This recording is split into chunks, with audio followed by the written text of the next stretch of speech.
If you talk to any teenager to 20-something-year-old, the chances are they've heard of Corteiz Rules The World. Corteiz has catapulted to massive global success in the past year or two, despite actually being around for a couple of years now. But there's still one massive question pondering everyone's mind. Who is Clint419, what's his background, and how did Corteiz come to be? Clint419 is British Nigerian and is currently 25 years old. He founded Corteiz from his London bedroom, and the brand started out with screen-printed crew necks and t-shirts. The collections featured symbols of delinquency, tees embossed with the Alcatraz insignia, and distinctive Corteiz scribbled balaclavas and bold, powerful messages breaking down boundaries and ruling your world. Corteiz was relying solely on social media and word of mouth to boost awareness. However, this wasn't Clint's first ever attempt at breaking into the fashion industry.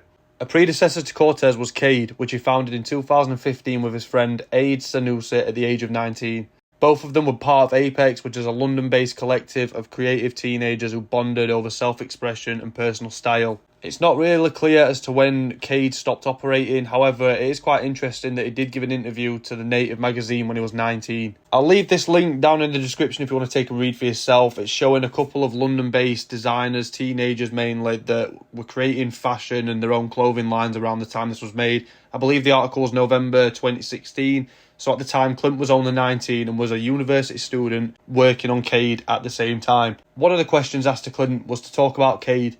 Clint's response was, "It's a clothing line my friend Aid Sanusi and I co-founded. We released our first collection in April and our slogan is on the map. Where do you get your design ideas? The scope for inspiration is so big because of the internet. You can see something from Tokyo or a subculture in America and get inspiration, but our designs are always true to us. Have your clothes got famous fans? No one we know of. Our first drop was featured in ASAP Rocky's short film though. I remember seeing a camera crew near us that day. I thought they were shooting EastEnders. Has growing up in London helps you build a brand? When I was 16, I was in this group of creatives called Apex. We were just hanging out with each other, being ourselves, and other kids bought into it. We built up quite a big online following that doesn't happen if you're not from London. It's a hub for music and art. There are still some traces of Cade online. It's very difficult to find any pieces from back then, and it's still not really worth any resale value like some Corteiz pieces are. What really catapulted Corteiz's success was when famous faces started to wear it.